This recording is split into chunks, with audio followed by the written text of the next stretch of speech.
Good afternoon, everyone. My name is Daniel Cuevas. I'm a bioinformatics student in Dr. Rob Edwards' lab. And my project aims at exploring new techniques in studying the genomes of bacteria. So traditional bioinformatics tools have been proven to be very robust. However, they're heavily reliant on sequence similarity algorithms to characterize the genes encoded in their genomes. In this era of big data and metagenomics, we're more often seeing bacteria that are very unlike the bacteria that we have studied previously. Therefore, these tools are creating gaps in our knowledge. So our software that we've created, called PyFBA, exploits the metabolic network of these bacteria in order to use in simulating phenotypes in various environments. So come by poster number 1 at the corner over there, and I could help explain how we're creating these genome scale metabolic models to hopefully fill those gaps in our knowledge. Thank you.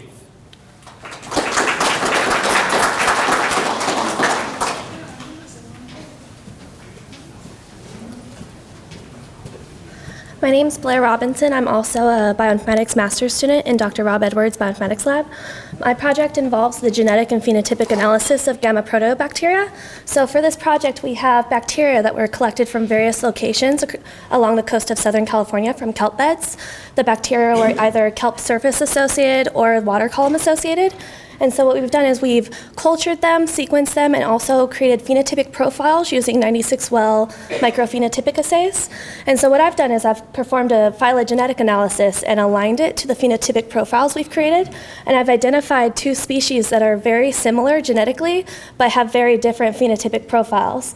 And so for my project, what I'm doing is I'm analyzing what genetically is causing this difference in function and gene expression. So if you'd like to learn more, come by my poster at poster number 13.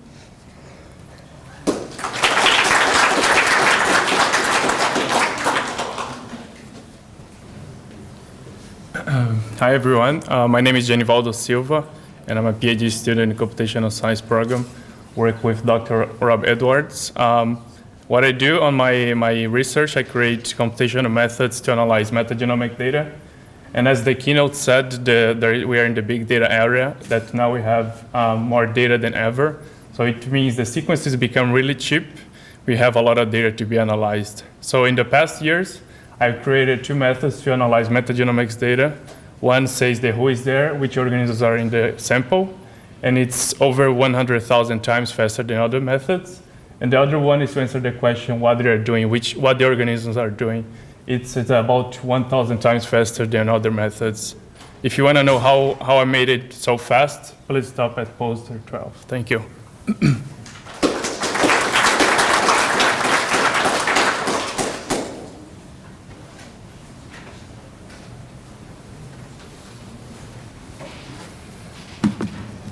Hello, I'm Esteban Vasquez Hidalgo. I am a PhD student in computational science. My advisor is Paul Paolini. We are studying calcium fluxes in the heart cells. Calcium is a key ion initiating muscle contraction. Abnormalities in calcium handling have been linked with arrhythmia and heart failure. Using gene silencing, we knock down key calcium handling genes that have been associated and observed in heart failure models. We observe changes in the calcium flux using gene silencing in our model. We then use mathematical models to simulate and reproduce the observations from our experiments that can help better understand the arrhythmia. I'm at poster number 19. Please come by.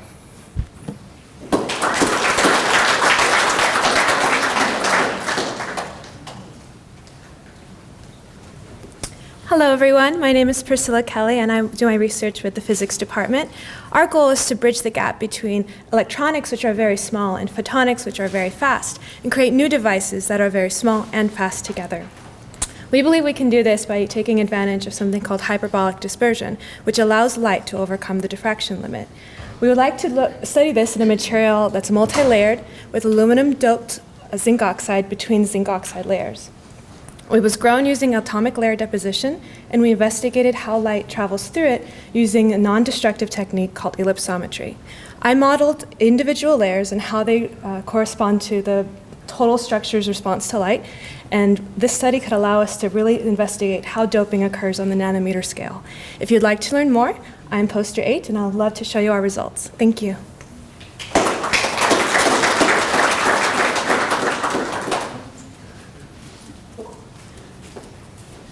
Hi, my name is Stephanie Lauber, and I'm a PhD student here in computational science, working with Calvin Johnson in the physics department. So many-body calculations allow us to effectively determine the behavior of nuclei based on interactions, interaction parameters that are either derived from experimental fit or derived from theory. These individual parameters are going to vary based on the interaction that you choose to use, and it's not really effective to go through to compare them element by element, as it doesn't really enlighten us into how the individual parameters are affecting our spectra. So the goal of my project was to characterize the most important linear combination of parameters, which we're calling milcoms, in the SD shell based on nuclei fit to experimental data. And then I wanted to investigate different interactions based on their projection into this milcom subspace. So basically, we went through and we used the Brown-Richter USCB interaction, which is standard, and we used it as our gold standard. I went through and performed a sensitivity analysis. Am I good on time? A sensitivity analysis based on parameter values, and used a singular value decomposition to classify the milcoms based on their associated eigenvalues. What we then looked at were 3 different interactions in a 5-vector milcom space to look at the dominant channels within the SD shell and look at how these interactions vary along those channels. So if you'd like to know more, I'm at poster 21, so feel free to stop by.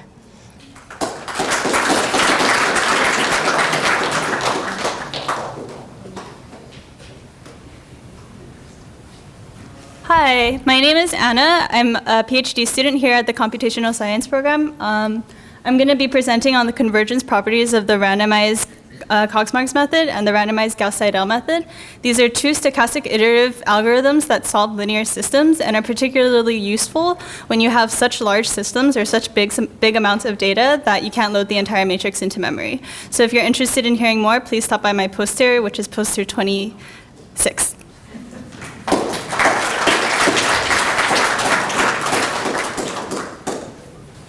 Hello everyone, my name is Wen Pan, and I'm working with Dr. Tao Xie in Computer Science Department.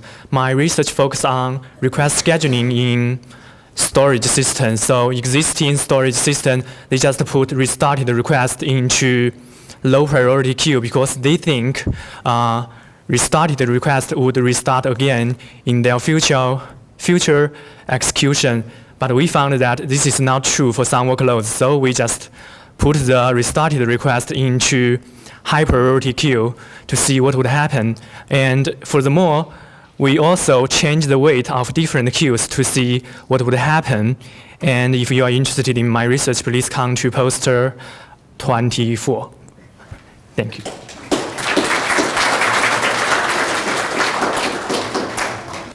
Good afternoon, everyone. My name is Denjo, and I'm a PhD student in computational science. And my research is mainly focused on the storage system on the file system layer. And in this project, our work is based on the incoming new technology of persistent memory.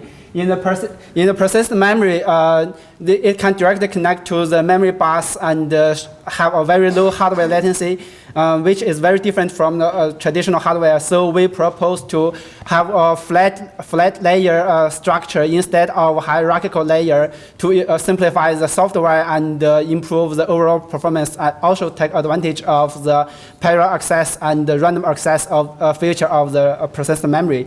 So our new file system show a very good performance improvement on the write operation and the comparable read performance. If you want to know the detail of the file system design and the benefit, please come to my poster, which is number 17. Thank you.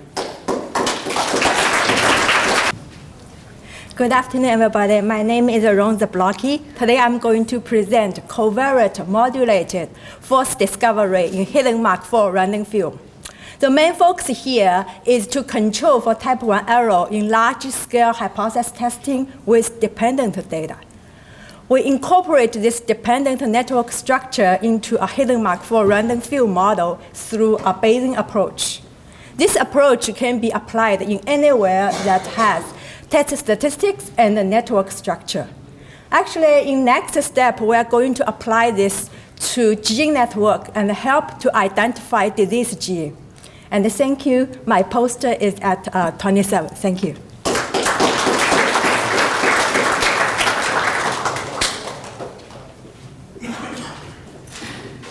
Hi, I'm Kelly Spoon. I'm a PhD student in computational statistics.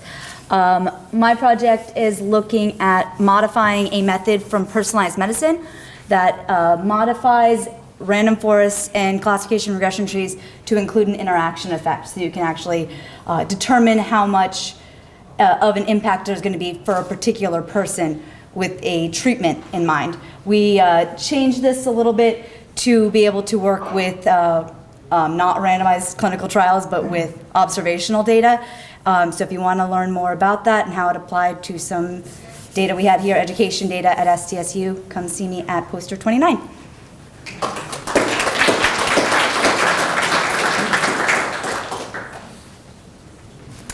Hi everyone, so my name is Peter Calhoun and my poster is on random forest.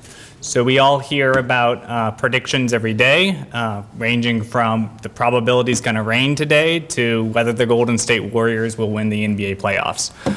But we all greatly benefit from accurate predictions. So the question becomes, which algorithm would create the best prediction? There's a lot of algorithms out there, neural nets, support vector machines, but one of the best, that's consistently the best, is this random forest algorithm.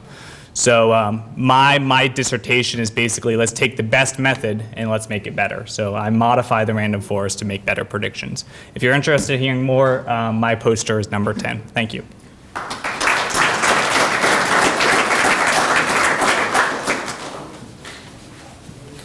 Hi, my name is Josh Beamer.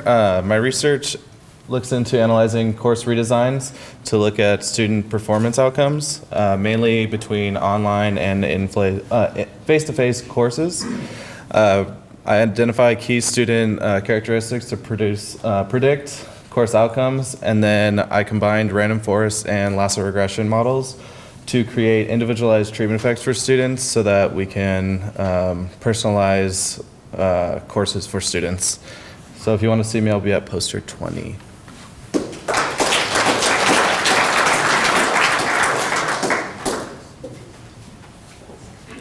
Good afternoon. My name is Paulina, and my research involves inverse identification of damage in composite materials using a specific non-destructive evaluation method, which is called the electrical resistant tomography. We are interested in using this method because, as opposed to other non-destructive methods such as ultrasonic or X-rays, this method allows the in situ characterization of damage without using any additional equipment. In fact, this method only uses the electrical resistivity of the material to map the damage in the composite. So the way we identify cracks in the composite is by using this method and solving an inverse problem, which the solution is the crack size and crack location. But we first need to establish a relationship between damage variables and electrical resistance. So my research addresses that. I'm exploring two surrogate models which can establish that relationship. If you are interested in learning more about these, poster number 2.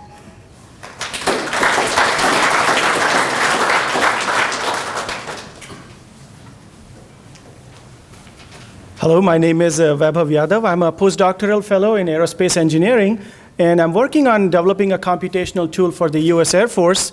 The folks at US Air Force, the test engineers, they require a tool, a computational tool to complement their test results. But the problem is that they don't have the engine design because the engine manufacturer even doesn't share with them because it's proprietary information. So what they asked us is to develop an inverse identification tool, which I'm doing. We get test data from Air Force and we try to inverse identify the engine design. Now, in doing so, we encountered a problem that the vibrational modes are varying from one engine design to another while we were exploring the global design space for inverse identification. So what I did is develop a new method because the existing methods were unable to were unable to track the vibration modes from one design to another. And please come to my poster number 25, and I'd be happy to talk more about it.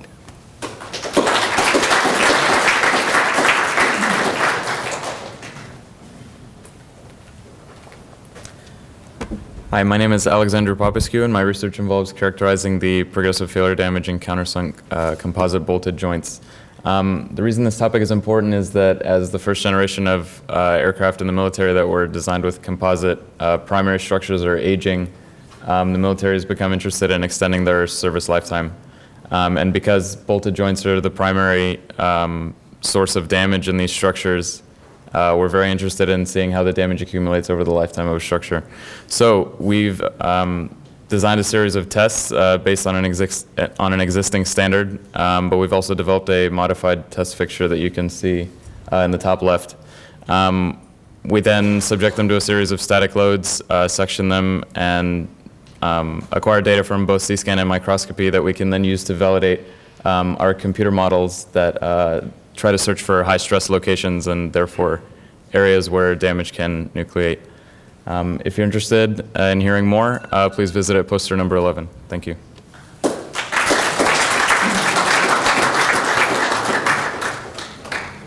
Good afternoon. My name is Varshini Kamaraj, and I'm a master's student in the Aerospace Engineering Department. The title of my poster is Estimating Uncertainty Bounds on Blade Vibratory Stresses Under Multimode Excitation Conditions. So jet engines are used in the aircraft industry for propelling an aircraft forward, and the components inside an engine operate under extreme conditions. So the components such as turbine blades experience vibrations, and the stresses that they estimate are important in calculating the high cycle fatigue life of the structure. So test engineers need a computational tool that can predict these vibratory stresses. So what I've done is develop a tool that has automated the process of model generation and finite element analysis to estimate the stresses on turbine blades. We've also considered the uncertainties that come from experimental measurements and quantified them. To know more about my work, please see me at poster number 32. Thank you.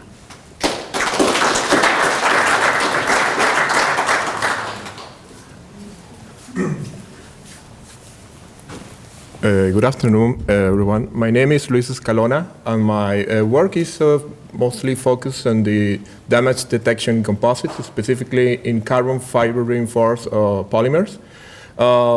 The idea of use of, or the main goal of my, or the interest of my research is mostly because of this kind of materials is used in aerospace structures. So detecting or locating the damage present in this kind of structures is very important. One of the approaches that is it involves the least invasion, which is known as a non-destructive or based on non-destructive methods, is called electroresistant tomography. This method faces two challenges, which is it's basically based on detecting the electrical resistance changes on the surface of on the structure. These two challenges are basically identifying the crack, knowing where it is and knowing more information about it, and also being able to basically optimize the way it is sensed. So my work is mostly focused on the optimizing the selection of the sensing configurations for electrical resistant tomography. So if you're interested, you can visit me in poster number 3.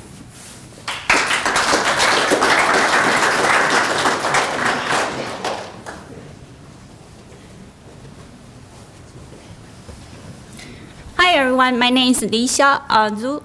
I'm a PhD student in computational science with concentration in statistics. My research interest is about statistics. In this paper, we talk about the pre-Scott test. Pre-Scott test is a test used to analyze data from two treatment crossover design. In this research, the idea of a pre-Scott test is extended to analyze data from three previous treatment crossover design. If you'd like to know more, please come to my poster 7. Thank you.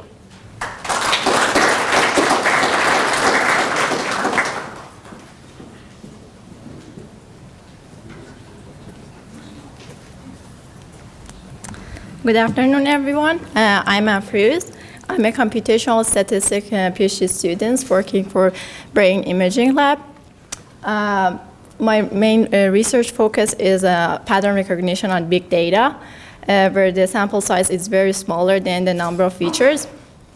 In our lab, we are mostly focused on autism. Autism is a neurobiological disorder which has no brain biomarkers. And the prevalence rate is based on the CDC report 2014 is 1 in each 68 kids. We are interested to find the brain biomarkers. In my research, I designed and implemented an algorithm called conditional random forest, which reduced the high-dimensional data that I was working with from 6,000 to 100 most informative features with the prediction accuracy over 80%. So if you'd like to know more about this, please come by at poster number 15.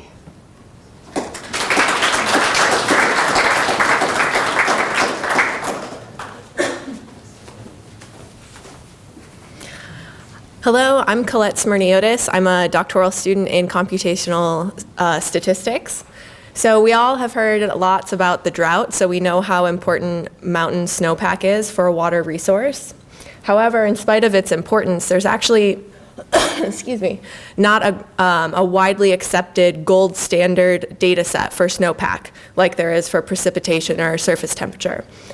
So with my work, with National Center for Atmospheric Research, we're trying to fill that void. So what I've done is using a Bayesian statistical model and a new method. We're combining multiple snow data sets, specifically focusing on the Rocky Mountains for now, and we're combining them into one blended product to have better estimates of snowpack as well as uncertainty quantification.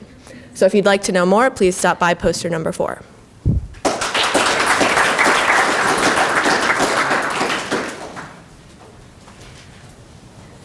Hello everyone, I'm Chen Lai, the master student of computational science, and my project is implementation of vehicle camera sensors in V2V platform. We all know that the V2V platform is a very useful communication platform for the nearby connected vehicles, but how about the island vehicles, or say the vehicles without the V2V equipment? So we propose that we can enhance the V2V equipment vehicles with visual sensors so that it can detect and localize the environment of the host vehicles.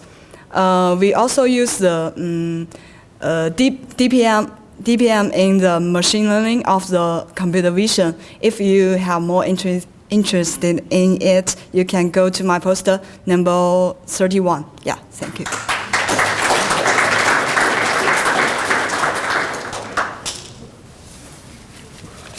Hello, my name is Seth Siddle Mitchell. I'm a second-year master's student in aerospace engineering. The focus of our research is to reconstruct the instantaneous pressure distribution of a desired flow from data obtained non-intrusively using the state-of-the-art measurement technique, particle image velocimetry, or PIV. However, using PIV imposes a scaling problem with the resolution of the image, with the resulting image at least 1 to 2 orders of magnitude larger than the smallest length scale, which the equations of motions are based. Consequently, the reconstructed pressure is effectively embedded with the contribution of the subgrid-scale stress. Using the Johns Hopkins turbulence database, specifically of isentropic flow and channel flow, we had developed a novel filtering approach to model the subgrid-scale stress and subsequently introduced the obtained value into our reconstructed pressure. To see how the compensation has improved our results, come by poster number 5. Thank you. My poster is about decoding the task-related cortical activities. So brain-computer interfaces are most important for people with spinal cord injuries. And because the link between brain and spinal cord is broken, they have restrictions on their movements. So what we do is we extract the signals from their motor cortex and decode them into multiple movement patterns. So this task is mainly divided into two parts. One is feature generation, and second is feature translation. We are doing signal processing for feature generation, and we are using classification with neural networks for feature translation. And with this method, we've got decoding accuracy for intention decoding is up to 93%, so it is really exciting. Please come by my poster number 6 to know more. Thanks. My research area involves the applications of machine learning tools to differentiate diagnosis and predict risk of diseases. So osteoarthritis, or OA, is a debilitating disease that affects over 50 million of Americans. And despite advances in imaging techniques, today it remains a challenge to automatically discriminate between neighboring OA grades. So for my project, this particular poster, we wanted to evaluate the ability of machine learning to predict OA severity indices from cartilage images of the knee using features extracted from MR images. I will be stationed at poster number 16 if you would like to come talk to me more about it. Thank you.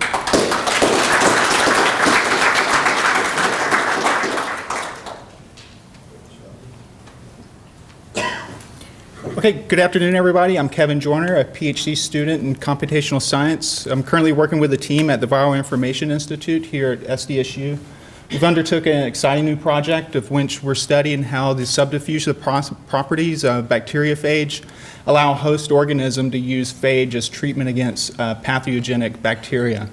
The project's both computational and biological in nature, of which we're replicating biological experiments using this agent-based computational model. If you'd like any more information, I'll be at poster number 22, and see you there. Thanks.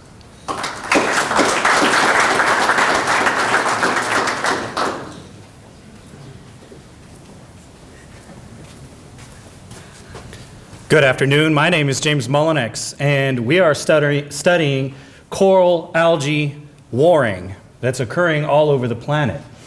In particular, we study the interaction boundary between the coral and the algae, and we want to learn about the geometry.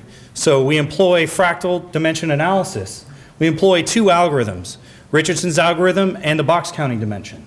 If you'd like to learn more about the coral algae war, or fractal dimension analysis, or if you'd like to learn about how we efficiently solve the traveling salesman problem with noise, or if you'd like to learn how we optimize an algorithm from 5 hours of computation time to less than a minute, please visit me at 14. Thank you.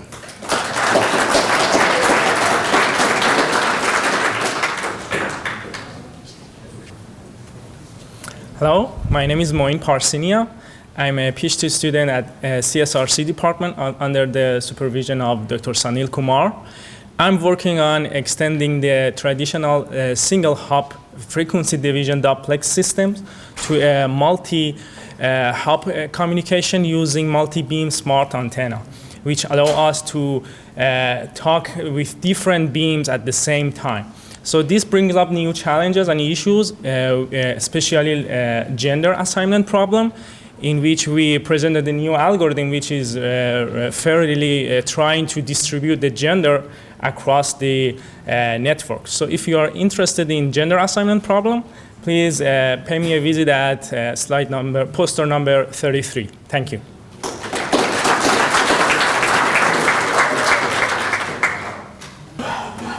Hi, my name is Saresh Ram. I work under Dr. Gustav Jacobs from Aerospace Engineering Department.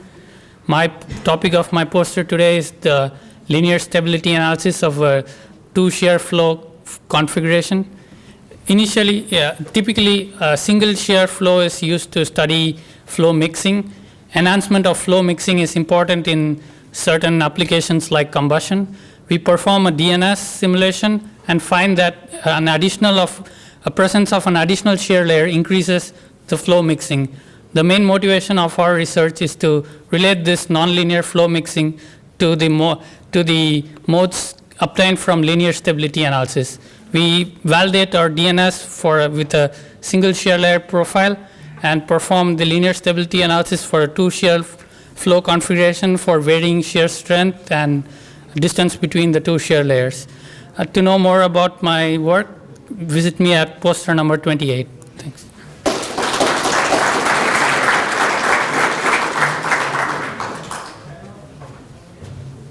Hi, my name is Julia Rossi, and I study systems that can be described by the nonlinear Schrodinger equation. This equation is used primarily in optics to study Bose-Einstein condensates, as well as looking at the optical regime for light propagating down a nonlinear optical fiber. In my case, though, I'm interested in systems that are out of equilibrium, or rather have non-conservative terms. We developed a method in order to reduce this PDE to a system of ODEs and then study the dynamics. Particularly, we looked at polariton condensates in the atomic realm, and then we looked at optical Kerr resonators in the optics realm and studied the spontaneous stability breaking that occurs there. So if you'd like to see my results up close, I'll be back at poster number 30. Thank you.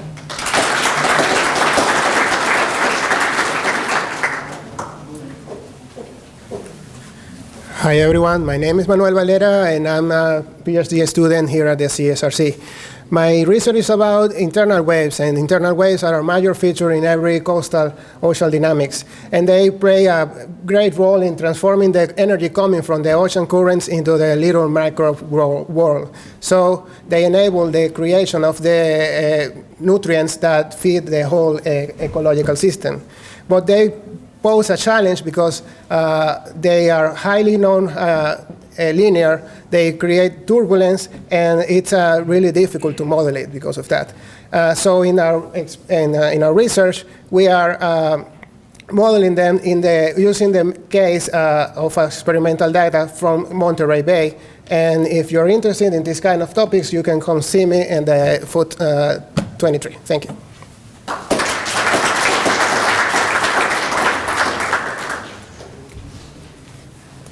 Hello, I'm Jonathan Matthews. My poster is on a simulator for geologic carbon sequestration. Most scientists believe that we're in a period of global climate change brought on by man-made change, and far too politicians do. And my simulator simulates the potential for risks of release of the CO2 and release of toxic species into the water table, and so on, from pumping CO2 underground. But the potential for sequestering hundreds of gigatons of CO2 is definitely an important part of the portfolio of carbon reduction strategies that we'll need to stem the tide of that. My poster is at number 18. Thank you.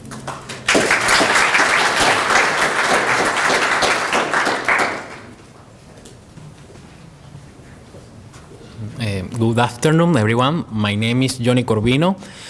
My poster is about a computer program that we are developing here in the CSRC department.